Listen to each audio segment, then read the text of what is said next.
All right, 11 days out to the election, and things have changed. An October surprise that surprised pretty much everybody. The FBI reopening an investigation into Hillary Clinton's use of a private server while Secretary of State after discovering new emails. This isn't WikiLeaks stuff. This isn't stuff that came up post the investigation. Apparently, it came up during a probe of former Congressman Anthony Weiner's sexting case in a stunning turn of events here. That was just part of the discovery in that case. But these emails came to light. FBI agents then forwarded them to their director. James Comey had a chance to review them and review that investigation and concluded that he should reach out to key committee chairmen in Congress to let them know I might have to go into this again.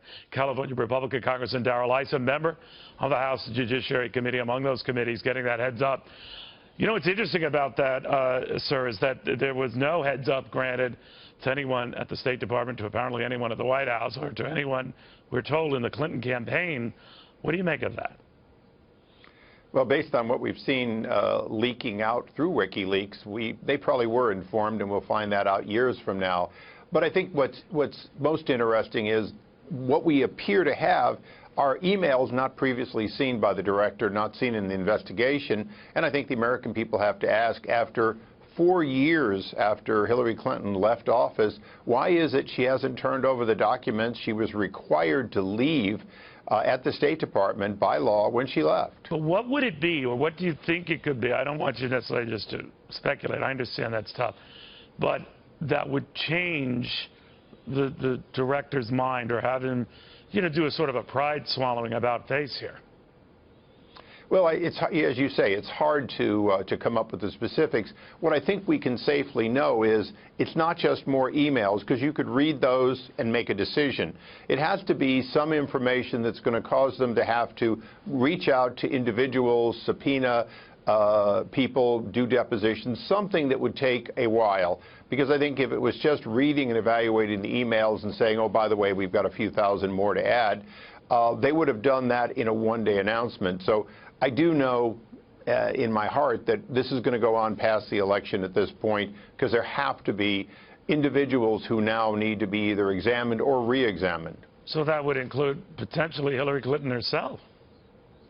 Well, I wouldn't want to speculate, but again, Neil. But she was, the reason why I mentioned it, she was interviewed by the FBI already, and prior to the July 5th announcement on Mr. Comey's part that he wasn't going to recommend the Justice Department take any further action, that was based after only days earlier talking to Mrs. Clinton. At the very least, it possibly has to revisit that.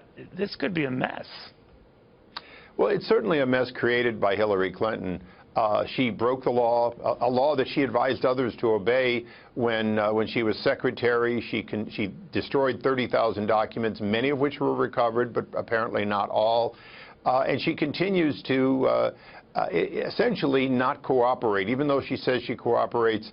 I think the fact is that if she'd wanted to get this behind her, she could have done it when I sent her a letter asking about, well, she was still secretary, about whether she had a private email, notifying her once again that there was a requirement not to do it on private email, and for every email that inadvertently becomes private, that they have to be made public to the State Department and left there.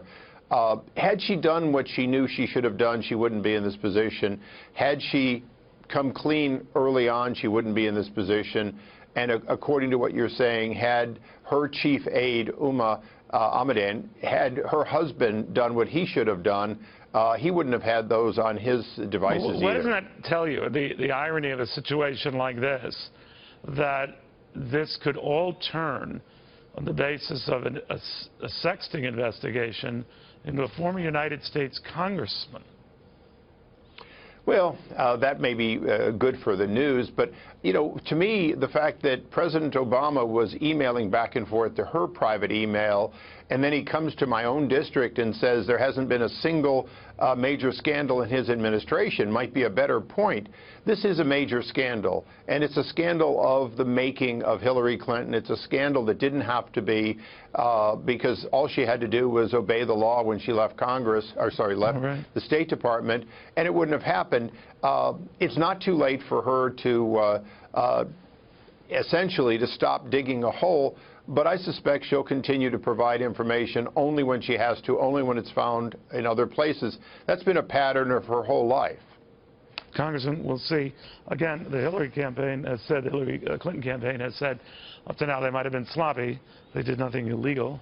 But again, today's developments could put a new wrinkle on that.